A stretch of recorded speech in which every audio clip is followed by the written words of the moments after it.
Last night, Chelsea got over the line in the end. I mean, they could have had so many shots in the first half, especially. 2 goals ruled out, both Timo Werner's. One of them offside, the other one a handball, pretty much. VAR got involved again.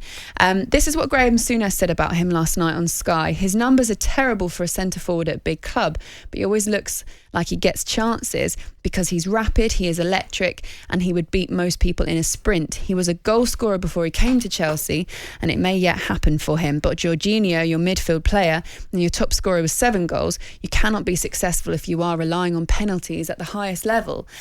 Charlie, we were speaking about Timo Werner a minute ago off air. His position, his best position, you don't feel like he's a striker anyway, right? No, I think he's wide left of the 3. Do you know what I mean? For me, he's not an out-and-out goal scorer. The numbers speak for itself. They're not good enough for a centre-forward to, at a big club, to produce them is not the best thing. They are crying out for a main number 9 Chelsea, sorry, and that shows that, don't it, more than anything. He gets so many chances because he's fast, and you'd be looking at him thinking, well, he's not getting the opportunities, but he is. And his finishing is just not natural. He doesn't look natural when he's finishing, and I think that's the biggest problem. It looks rushed, doesn't it? It's almost like it's like panic stations in front of goal. But what do you think about the old Tammy Abraham situation there at Chelsea? I mean, his record is good for them, though, isn't it? Yeah, it is good for him, but we're talking about Chelsea, and I'm not disrespecting Tammy, but I don't think he's Chelsea's main man. I think Chelsea are missing that out-and-out goal scorer. They are missing a Costa, and that's what they had. And when they had him, it was all right. They probably played different style of football, but and Drogba, and that's what Chelsea have always had. Now Timo Werner's now down the middle.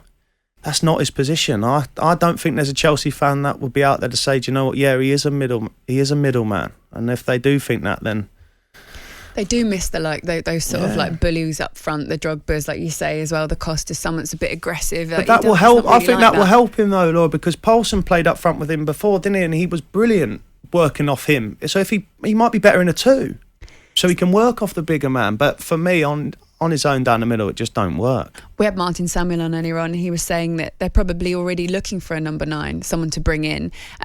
So in terms of Werner's future at Chelsea, you think he'll stay there? Do you think he could have a good career there? Yeah, just of course. As long as they don't play him like that? I think so, and it wouldn't surprise me next year if he comes on. Do you know what I mean? He gets double 15 goals, near 20 goals. The amount of games, obviously, Chelsea are going to play.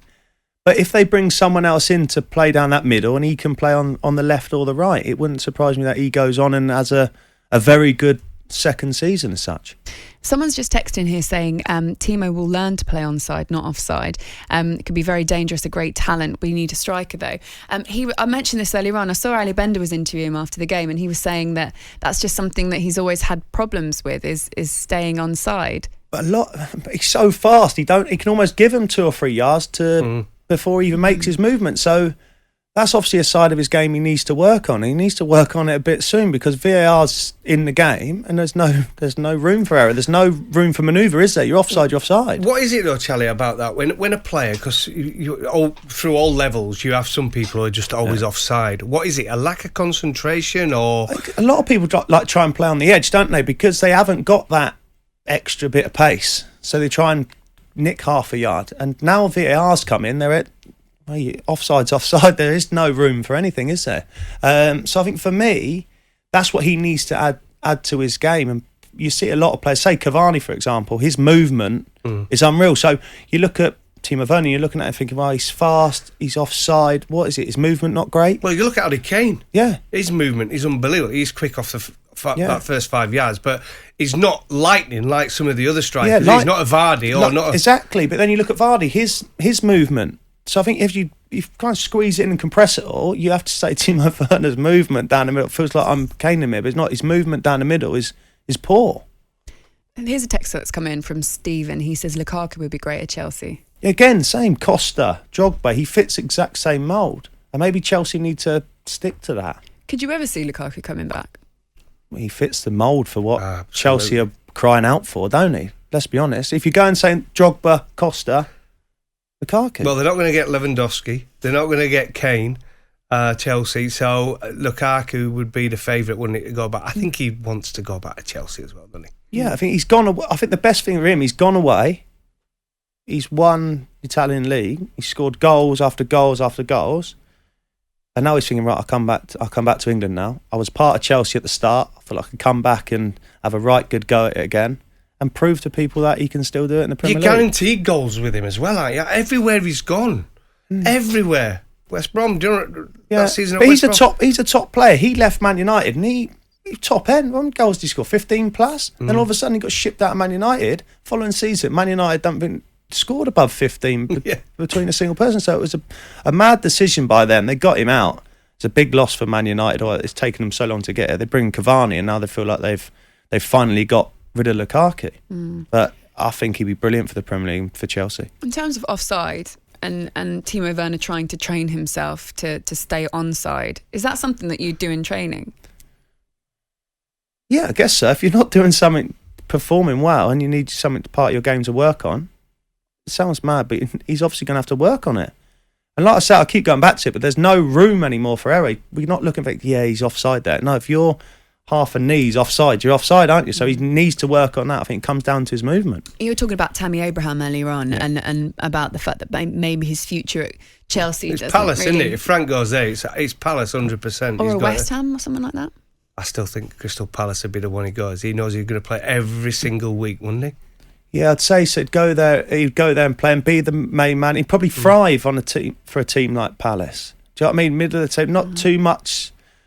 Saying not too much expectation. Do you know what I mean? The middle of the road, he can go and score double-figure goals, and that's tough in the Premier League, of course. But it's the demand's not there constantly like it is at Chelsea, because if you don't perform, you get scrutinised. That's what's happening to Timo Werner now.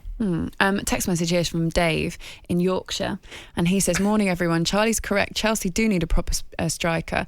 Werner is fast, but so are cheaters, and they can't score either."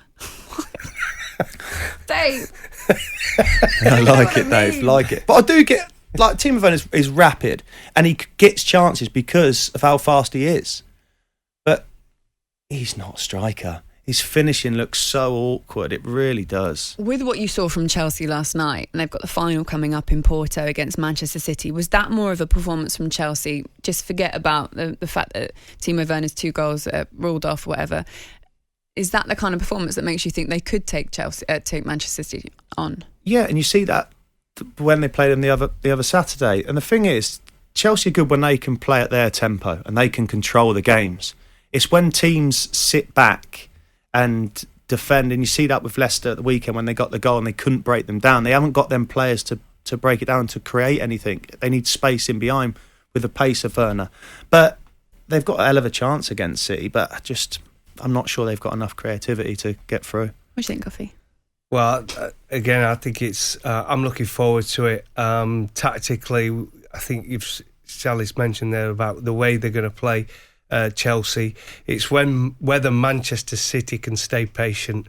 If they go chasing it and Chelsea on the break with that pace, especially Pulisic's got to play for me. I mean, with Pulisic and Werner, and then it's who goes up top with them, and then Mount doing the creativity. It's whether he plays Havertz, isn't it, or who else he gets on the right? It's Ziyech. Yeah. But I wouldn't play Ziyech. I'd have him off the bench. But Pulisic's got to play for me. Okay, Chelsea fans, we do want to hear from you. 08717 223344. What do you think of Werner's future? Are you staying patient with him? Do you agree with Charlie Austin? You've got to bring in a striker. Let us know. 81089 at TS Breakfast. talkSPORT Breakfast with Laura Woods. Monday to Wednesday mornings 6 till 10. On AM, on DAB, via the talkSPORT app and on your smart speaker. talkSPORT.